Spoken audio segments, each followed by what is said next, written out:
How to find website performance issues and how to fix them. Hey, it's David, and this is the Majestic SEO Podcast. On today's episode, we're discussing what are the most important website performance issues in 2023, how do you monitor for website performance issues, and how do you fix them? To discuss that and everything that we're going to discuss today, well, we are going to be joined by two great ladies. First on the panel is Nikki. Hi, my name is Nikki Halliwell. I am a tech SEO lead at Journey Further. We're an agency based in Leeds in the UK, covering all sorts of industries, and I also work as a freelance SEO specialist as well at nikkihalliwell.com, and you can find me on all the usual socials. Superb. Well, thanks for joining us, Nikki. And also joining us is Prachi. Hello, my name is Prachi Keshwani. I'm currently a freelance SEO specialist and I'm based in London at the moment. And you can find me on LinkedIn at Prachi Keshwani. Lovely, and thank you for joining us as well, Prachi. So we're going to have a great discussion here about website performance issues, how to fix them, the most common issues, and hopefully the way that they're fixed, we won't see the issues again, but we'll see from your experience what's possible to do. So let's delve initially into the most important potential website performance issues that you tend to see in 2023. So Nikki, shall we start with you? Which issue would you like to highlight to begin with? I'm going to talk about an issue that I see come across websites of all sizes and all industries, and I feel like it's something that we've been talking about for years, and it's the number one issue that always comes up when we're talking about site speed and web performance, and that's images. We all know, and I'm sure we've all been told lots and lots of times by various people that images are an issue. We need to make sure that they're optimized and as efficient as possible and all that fun stuff, but yet it still ends up being an issue in every audit that I do. So I definitely think that's something that hasn't gone away. It's probably not going to go away anytime soon. I don't even want to know how many images are probably uploaded to the web every day. So yeah, it's not going anywhere anytime soon. But there's a lot that can be done with images, and I'm sure we'll talk about that in a little bit detail in a minute. Absolutely. Oh, I'm sure we can dedicate a whole episode to images, so maybe we're going to be careful about that. But so we'll come back to images just in a second. Let's get Prachi's opinion initially about a key website performance issue. So what key website performance issue are you seeing at the moment? I think the most common issue that I'm seeing, David, is network latency issues. So it refers to the time taken between the server and the visitor. How long does it take to pass the information between them? And I think the main reason for this is like domain name server and the poorly formatted or poorly optimized database. I think we can. I think SEO should definitely look into that further. Okay, wonderful stuff. I'll tell you what. Just as we're discussing at the moment, I just feel that the Bluetooth ear set. I know we were testing different microphones and headphones beforehand. It just seems to me that the Bluetooth ones are just cutting off a little bit occasionally. Would you mind changing back to the other mic that you're using, Prachi? And then hopefully we can just continue the conversation in a second there as well. So anyway, lots to go back to with regards to latency there. That's a deep dive in itself as well. In the meantime, we'll go back to images and Nikki. So is it image file size? Is that the biggest issue you're seeing?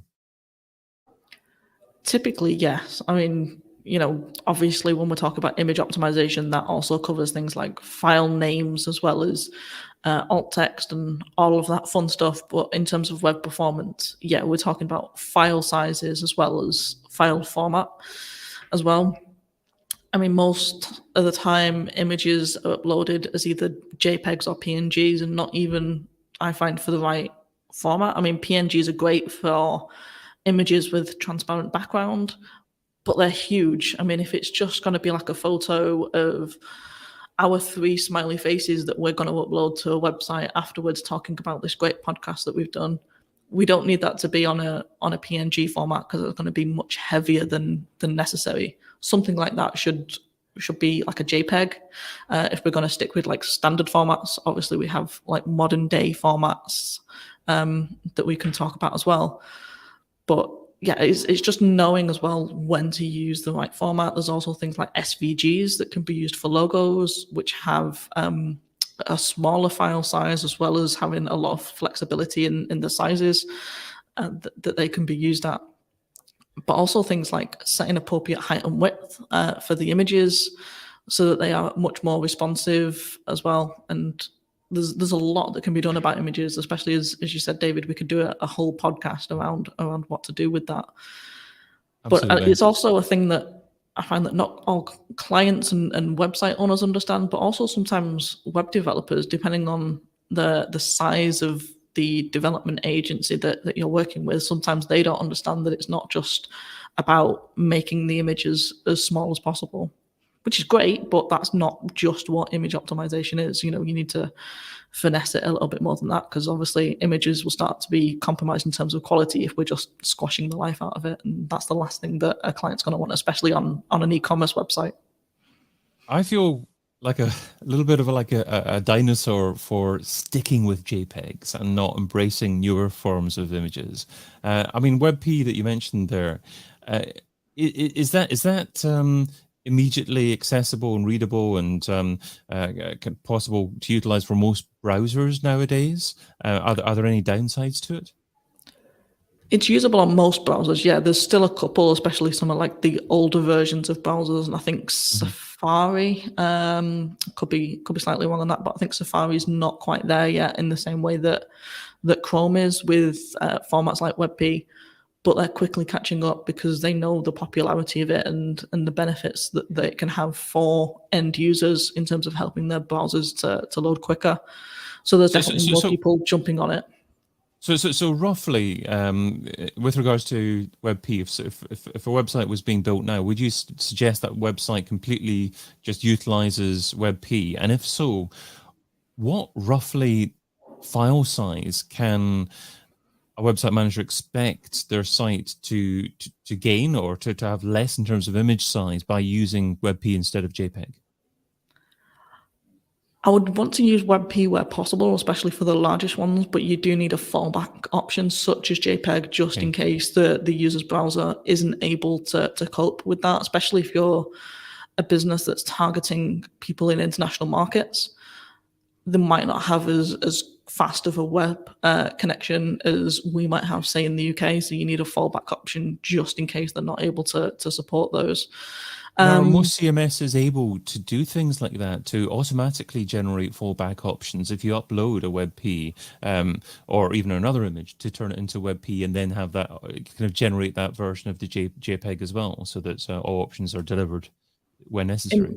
In my experience, yeah, and I've been able to work with the development teams to make sure that they are set up in that way, especially on like larger CMSs like Magento and these more complex ones rather than WordPress, for example. You are able to build it in so that it does come as a fallback option in the same way that you have like what's it called, like backup fonts. If you have like a fallback option for those in case the browser's not able to use it, it broadly works in a similar sort of way. Brilliant.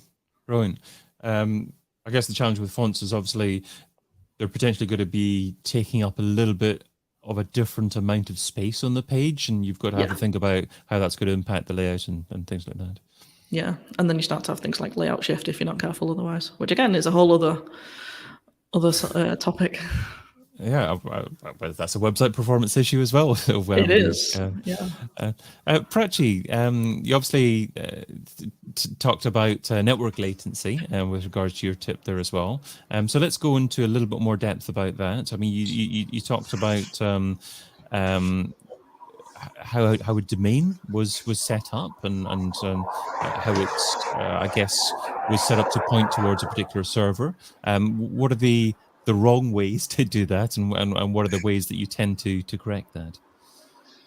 I think it goes back to when you're choosing the right hosting platform. You need to make sure that you have some key questions answered, like is this hosting platform going to help you scale your website to the right as your business grows. So if it's an e-commerce website and you start with the basic plan and then you go on further and start like adding on things, you have to make sure that, it's not going to crash.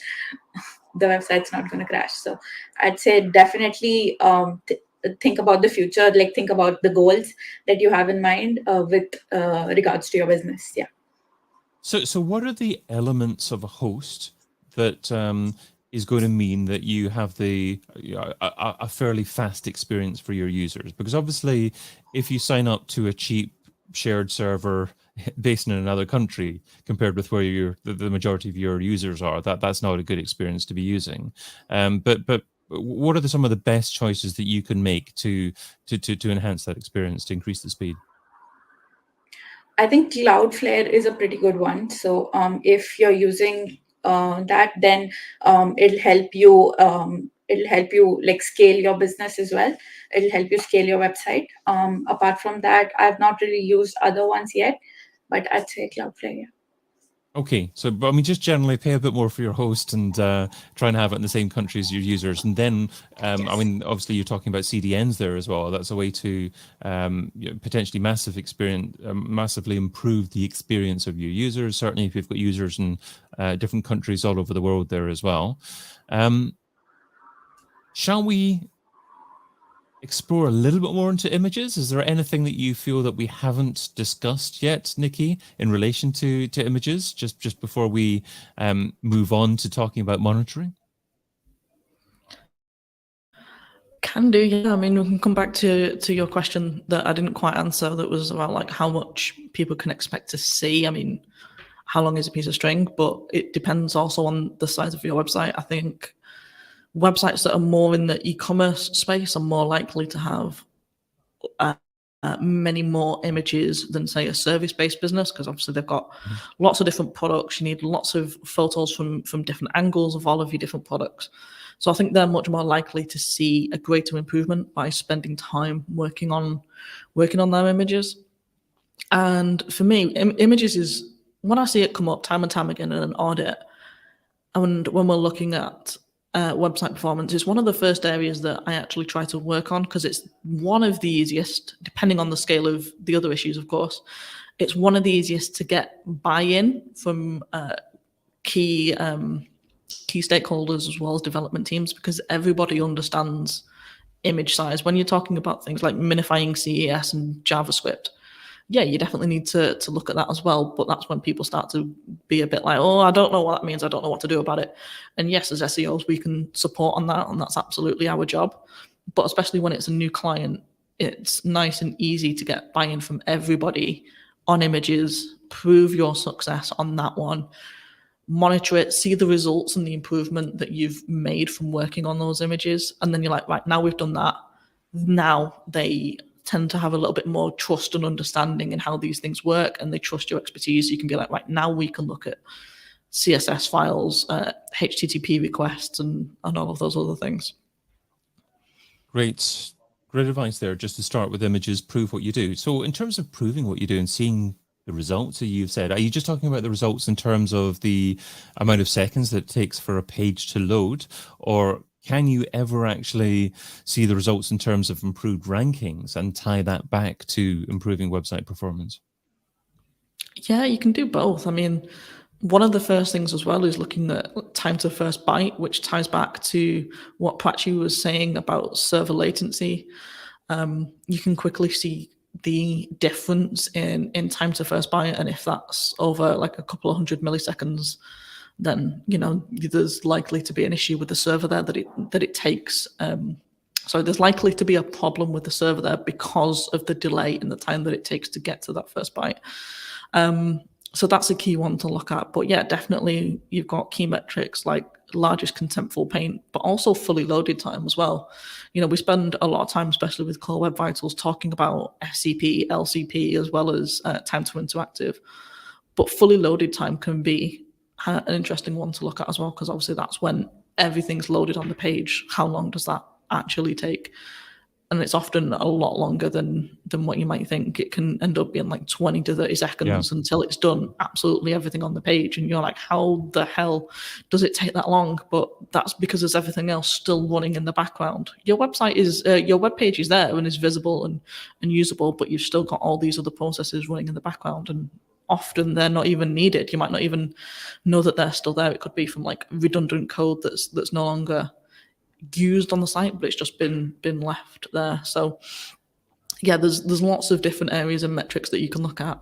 Site speed and page experience, they definitely do play into Google's algorithm, and there's certainly things that we should look at. I mean, Google has talked recently within the last year about depreciating some of these systems around page experience, and for me, that's because I find that people have just been looking at trying to get like a perfect 100 out of 100 score on things like page speed insights, but 100 out of 100 means nothing. I can go into the back end of any website and just tweak the scores to make it look like I've got a nice green light, but actually it's the real life metrics, like, you know, time to first byte, like LCP, that are actually giving a real measurement of how users are engaging with the websites.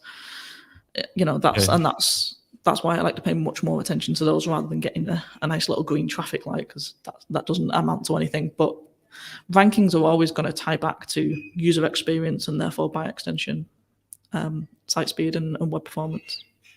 They're very addictive, aren't they?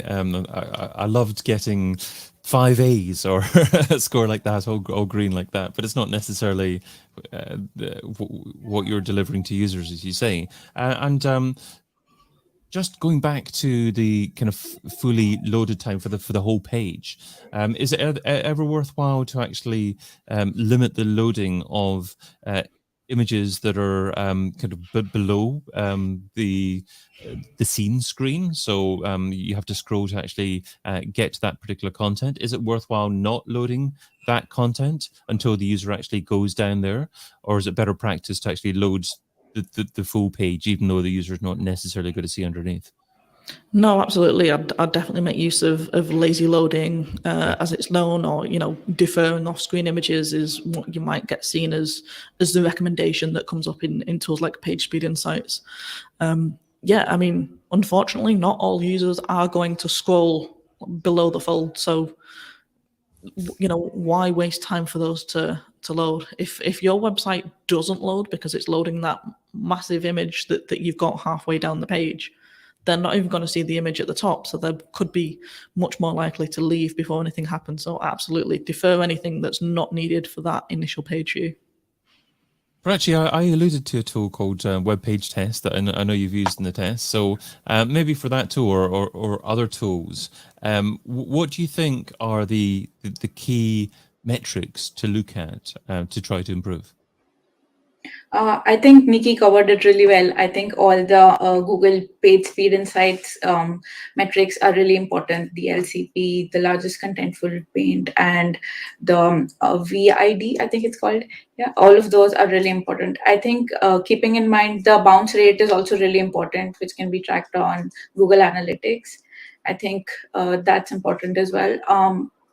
I've used Pingdom before. I think that's a good tool to check the measure your first byte as well. Okay, superb. So LCP rather, the metric that measures the time a website takes to show the largest content on the screen, complete and ready for interaction. So kind of key metric there as well. So you mentioned Pingdom as well. Do you have to use multiple tools, or is there just one tool that you like to use? I like to use multiple tools just to get an overview of what each tool is recommending and what different tools are saying. So I think getting an overview from different tools is helpful. But I think with monitoring, of course, you'll see which tool sort of says that you're performing better and what areas you can improve. Nikki, do you want to add to that? Yeah, sure. I do use Page Speed Insights. I know I just complained slightly about their use of, you know, scores out of 100, but I absolutely do still use them. You can still get timing scores out of that. Web Page Test, I use that very regularly as well, but I also like GT Metrics. It's very similar to those. They do have a score ranked from A to F, like a school grading system, but yet they absolutely do use real word timings as well. And yeah, I use multiple ones for that exact reason. You can also test from different locations on all of these various tools, and that's really important to see how it's loading in different areas, how different customers are likely to experience as well. Even if you're just targeting the UK, I think Prachi, you said you were based in London, right? So you might be slightly further away from the server, whereas I'm based in Manchester. So I'm more up north than you, but you might not think that there's that much of a difference between us. We're based in the same country, but actually, depending on where the server is based, you can actually see a difference in how the web page is loading. So with these tools, you can replicate those locations. So it's definitely worth doing that, and that's another reason for using different tools. And you can collate the scores and work out the average from them. And Nikki, you also mentioned that it's not just about the score, it's about actually understanding true user experience and whether or not people are satisfied with what you offer. But I guess it's also down to what your industry is doing as well. I mean, if all your competitors have websites that get 50 out of 100 scores, all Ds, or however you want to put it, then is there any value in trying to get top marks or near top marks, or is all you have to do just get a little bit better than your competitor, and that's all that matters? Yeah, I don't do it solely with the goal of I want to be better than competitor A. I improve web performance because I want to provide a better experience for my customers. And that's the way that I measure it, which is just a slightly different way of thinking. They both ultimately have the same have the same outcome, but I'm not doing it just to try and beat the guy next door. He's not the one that's going to, generate more money for my business or for my client's business. It's the customers that are going to do that.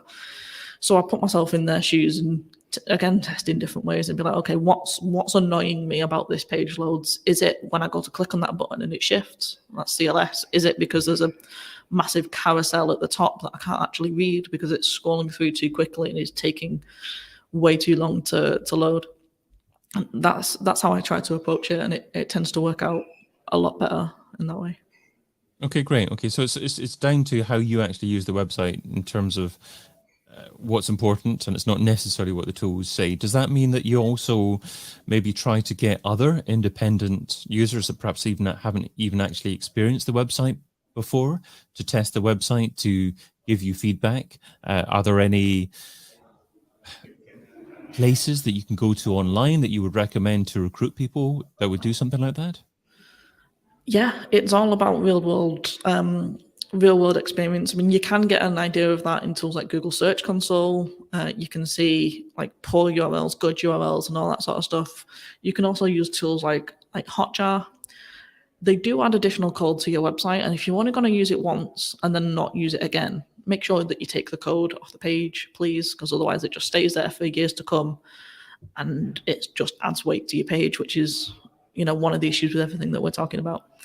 But if you want to use it for a short while to capture that data and see how people are using your website when it loads, absolutely go ahead. There's plenty of others out there as well, not just Hotjar, so definitely do your research and find those.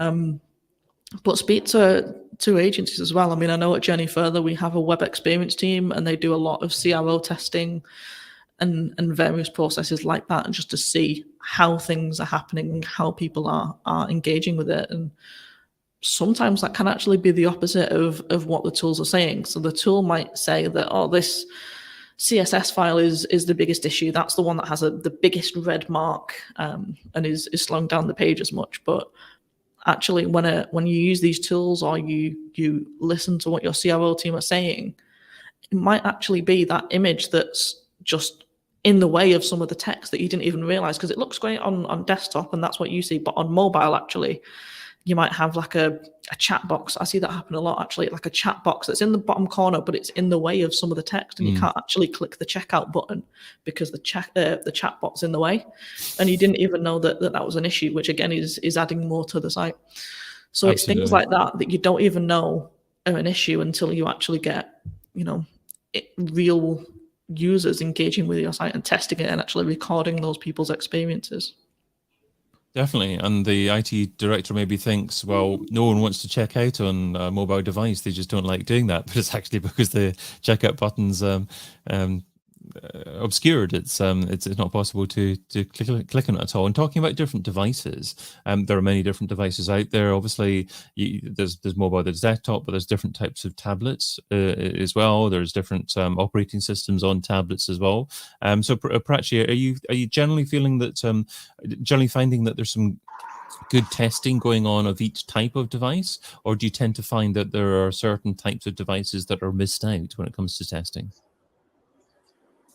I think people should be testing more on making their websites more mobile friendly nowadays, because a lot of the traffic, as you said, comes from mobile devices and from tablets as well. So I think there's definitely an improvement that we can do going forward. Okay, well, let's talk a little bit more about then. You've got these changes, you've identified these issues. Perhaps you're working in an agency and you're dealing with a team within an enterprise, or you're working in-house, but you still need to actually articulate why these changes need to be made. Nikki, how do you go about telling an IT team, look, these changes need to be made, when you get a pushback to say, yes, but we've got 20 other things on our list first, so we can do that in 6 months' time? Yeah, and that's one of the biggest challenges that a lot of us face, especially when it comes to dev teams and IT teams. Exactly as you said, they're like, well, I've got these other things to do. That's just an SEO ticket. I'll just put it at the bottom of the pile. For me, it's learning to speak the language of the IT team, the dev teams, and actually giving them the information that they care about first. So I created a template here at Jenny Further that we've now rolled out across all of the SEO team. Obviously, we customize it as needs be, but it has all of the things in there, like how do you find this issue, the operating system, like basically everything that a developer would come back to us and ask. It's got where to find it, what to do about it. It's got screenshots, you name it, it's in there. We've also got like the size of the issue, which can change depending on who you're working with. Some do like small, medium, and large. Some do t-shirt sizing or whatever the case may be. But that's been the number one thing for us is speaking the language of the people that we're also speaking to. That cuts out the questions that we have to keep either asking ourselves or answering on behalf of the client. And it means things can move through the dev queue a lot quicker. And yeah, it's just a lot smoother and more efficient for everybody. But the number one thing also, or the number two thing, should I say, is assigning a value to it. You can't do it for every task. And sometimes it can be like finger in the air type stuff. Everybody wants to know how much money this change is going to generate them. And sometimes you can kind of do that if you've got like traffic and click-through rate data and various other metrics that you should have if you've got your GA or GA4, should I say now, set up correctly. But even then, just having like a ballpark revenue sometimes is all that they need. You don't have to say exactly to the pound and pence how much money people can expect to generate. But also when that's not possible, I found that using basically a PIE metric, so potential importance and ease is what they stand for. And then each one is on a score out of 10, which gives us a final score out of 30. Even just things like that can help other people understand the importance of it and, why things are classed where they are in terms of priority. So for me, that's been another easy way, another effective way to get around getting these tickets through the system when you're not always able to assign a monetary value to these tickets. So talking about monetary value, there was a figure that I used to use, and this is from a long time ago. So back in 2009, I believe there was some leaked data from Amazon that was published online. And I understand that Amazon found that every 100 milliseconds of latency cost them 1% in sales. So I used to use that figure to calculate potentially how much speeding up a website could save them. Is that the kind of figures that you use now? Yeah, exactly that. As I say, like taking into consideration, of course, things like traffic as well, and click-through rates. But yeah, that's exactly the sort of formulas that I do use when presenting these. Okay, and yourself, Prachi. So when you're talking to teams in a big enterprise, is there anything in particular that you do to try and persuade them what you're recommending should be implemented as soon as possible? I think Nikki covered it well. I think prioritizing the right issues is really crucial with dev teams, because they tend to ignore SEO tickets as well. But yeah, that's what we do. Okay, superb. Okay, so something else that you did mention, Prachi, earlier on was the use of a CDN. And that's something that can really make the whole user experience much more effective for a global audience. So would you like to share a little bit more about perhaps the use of a CDN, and perhaps which elements on a website, if any particular ones, are most impacted positively by the use of a CDN? I think all the core web vitals are really well covered if CDN is used. Apart from that, I think I'd say page traffic is also really it increases if a CDN is used as well. Yeah. Okay, so that's an interesting point there. So what you're essentially saying is a CDN can much better cope with spikes in traffic because of certain events or sales or special occasions happening throughout the year. Yes, absolutely. And Nikki, do you have any experience of CDNs being used that have really assisted with website performance during special occasions like Black Friday or perhaps the lead up to Christmas? Yeah, exactly. You beat me to it, actually. I was going to use Black Friday as an example, but yeah, any big sale season, Christmas, even thing like we have a client that sells like greeting cards. So even for them, events like Father's Day and Mother's Day, they have significant sales all around those sorts of periods. So yeah, absolutely, they can have big surges of traffic, and CDNs and their caching features can make a big difference in there, because it can, even if you've got, with all the best intentions, a nice strong server, if there's a sudden surge in traffic that they're not expecting, your website can go down, and then you're losing hundreds, sometimes even thousands or more pounds in revenue. Whereas if you've got a CDN that's able to cache them, then hopefully there won't be any downtime at all, or certainly no downtime that your users are able to see on the end.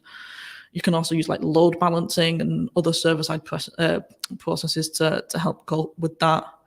Edge servers is another one. It's not something that I have a lot of experience in, to be completely honest, but it is something that I am looking to explore more, depending on the website setup and things like that. But also security as well. I feel like it's not something that people talk about a lot with CDNs, but they can offer a lot of security benefits as well, just by providing like an extra backup, basically, or an extra step that people might need to go through. One, in terms of HTTPS and making sure that S is forced, but also if anybody is trying to be a little bit naughty and hack your website, the CDN is like another locked door that they have to fight their way through. So there's plenty of benefits to be taken from making sure that you're set up with a good delivery network.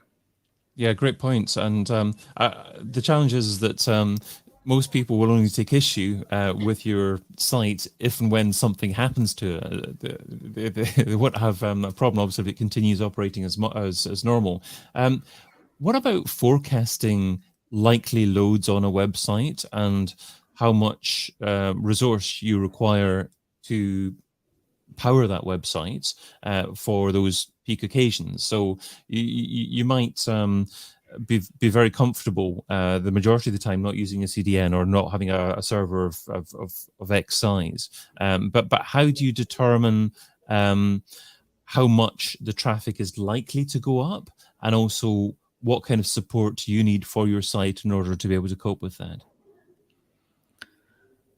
You can forecast. It's not personally my favorite task, so I do try to get one of my colleagues to do that instead.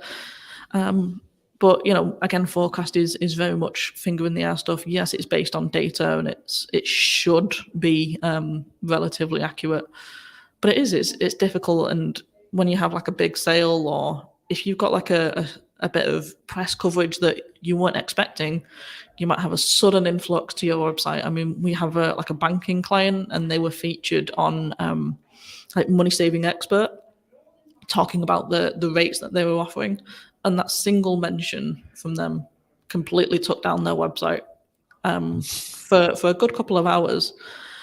And they're a relatively well-known known bank, so they do have robust servers, and they do get a good amount of press coverage, as well as various sales and CDNs as well to back up. But it's very difficult to do, and I don't know what the correct answer would be in terms of anticipating that, other than making sure that it's as strong as it can possibly be. But yeah, it was just that sudden spike that there was no way they could have predicted that Martin Lewis on Money Saving Expert was going to mention them that night. And yeah, they just got overwhelmed. But it's a good way to test. Like, also when you're crawling your site, we have this with another client in another industry. They've got a very slow server, and they're reluctant to upgrade it because it'll be expensive. Their argument is, oh, well, it's fine when we use it in the office. It's like, well, yeah, it is, but that's a couple of hundred of you in the office. You've got thousands and thousands of customers. When they're all using it at the same time, they're not going to have the same experience. But also, when we try and crawl their website, we have to limit it to do, I think it's not my client, it's one of my colleagues, but she's having to do like one URL every 20 seconds. And it takes her like 2 days to crawl the website because of how slow she has to do it. And that's running, day and night. And that's because they're scared of the site going down, but they're so reluctant to upgrade the server. And it's just a bit of a nightmare, really. I mean, if it's that slow or not able to cope with a crawler running through that, then you definitely know that it's a problem. And unfortunately, you're going to have to put your hands in your pocket and do something about it, because like I say, if it's a problem for the crawler, it's going to be a problem for Google, and it's also going to be a problem for your users, and that's where you're running into significant issues. So it's quite reasonable to say that you're not going to be able to predict every single potential scenario that is going to come up, that's going to drive traffic at your sites, that's going to cause you issues. So then you come to the next stage, which is just trying to ensure that everything's monitored, so that if there is an issue, you've identified it as quickly as possible and you're able to deal with it. So what are your thoughts on monitoring and how to ensure that if there is an issue, it's dealt with as soon as possible? Yeah, there's a few different tools that you can use for that. I mean, there's things like Little Warden is really, really good for giving you like a real-time notification when your site goes down. It will literally ping you an email or a notification, depending on which option you choose. It will ping you as soon as it goes down, so you can be like, oh, damn, I need to do something about this and take necessary action. It'll also send you another notification when the site's back up, and it'll tell you how much downtime there's been, which is really useful as well for like keeping track of that, especially if it happens overnight. Like if we're in the UK, obviously there's a time difference to the US. It could have happened on the US site, or it could have happened because of US customers and things like that. You're not always going to be able to get something to do at that time, because you're probably in bed. But when you come to work in the morning, you'll have seen that there was an issue, so you can start to address it. So those tools are really good. But there's also another one that we use here at Journey Further called Debug Bear. Mm-hmm.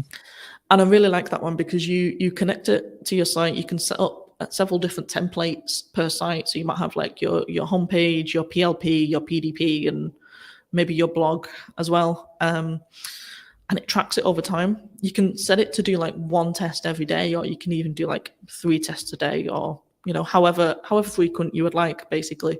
But then it has it in a really useful graph, so you can literally see how things are changing by the day. and then you can much more quickly jump on and see if there is an issue with any of the metrics that we talked about earlier. So FTP, LCP, CLS, all of those, you can see specifically which ones are affected. But also once you've implemented any of the improvements that we've talked about today, you can make note of that in the tool and see how that affects each of the metrics on the site and be like, okay, that's now solved. So, okay, we've fixed images, that's sorted out largest contentful paint, but we can see that the CLS is still a problem. There's still a lot of shift going on. So then you can start to look at that. But Dig Bugbear has been really effective for us and just keeping track of how it's happening in relatively real time. Yeah, I love the look of that, actually. I'm on the website at the moment, debugbear.com, and I see that you can track, as you say, very specific potential issues. First contentful paint, largest contentful paint, but cumulative layout shift there as well. Lots of different areas as well. Because when you're trying to identify issues when you're monitoring, it's not just about, is my site up or down? And that's how monitoring used to be. If you can define something as closely as to what I've just listed, then you can immediately determine what the issue is. And then you can go and hopefully sort it within a few minutes instead of actually taking a long time to actually find out what's caused the issue. So great share. Thank you for that. So we have Prachi has disappeared. I'm sure she's just had a little problem with her internet connection. Hopefully she had it monitored and she had it detected. But that's a shame that she can't just be here just for the end of this particular episode. But we thank her for contributing. And of course, Nikki, thank you for contributing as well. You shared a lot of really valuable information there as well. A lot of resources that you've mentioned that I'm sure many listeners are going to go away and check out and find out more. It's impossible to mention everything on an episode like this, but if you can just give them a few resources and a few thoughts in their minds to go away and do further research into these items, these website performance items that you've mentioned here as well. So in terms of resources, in terms of yourself, Nikki, would you like to just finish off by just reminding the listener who you are, where they can find out a little bit more about you? Yeah, absolutely. And just to add to that, I think the number one thing to remember with this, if you take away one thing from today's podcast, it would be that web performance is an ongoing process. It's never something that you just fit once and then you sit back and be like, right, I'm done now. I'm off to the pub or I'm off to the park. Like it's never that case. It's always something that you're going to have to keep working on. Because things always change. The websites always change, users always change, and Google always changes. So it is something that you're going to have to keep working on. And for me, that's a good thing because it keeps us employed. But it's also part of the challenge. And personally, I like challenges.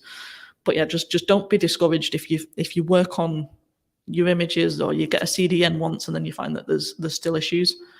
That's fine. It just means that you just need to keep tweaking and keep going. And yeah, there's certainly nothing wrong with that. It doesn't mean you did anything wrong either.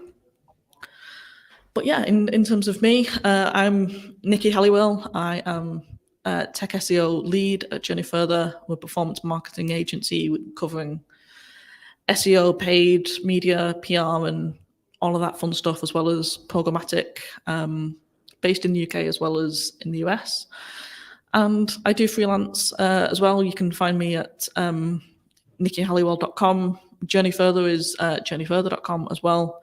And we're both on all of the usual social medias. I also have a website called techseoaudits.com, which is offering audits and various other services. So you can just literally check out, use like the checkout process on there if you'd like to purchase any of those rather than having to inquire. But yeah, it's been good fun chatting with you today, David. Hopefully Prachi's okay and she gets her internet back up and running as well. Absolutely. Well, it was superb having you on, having you both on there. As you said, just to the beginning there, keep tweaking, keep testing, but also keep monitoring as well. I've been your host, David Bain, and you've been listening to the Majestic SEO Podcast. If you want to join us next time, sign up at majestic.com/webinars. And of course, check out our other series at SEOin2023.com. Bye-bye for now.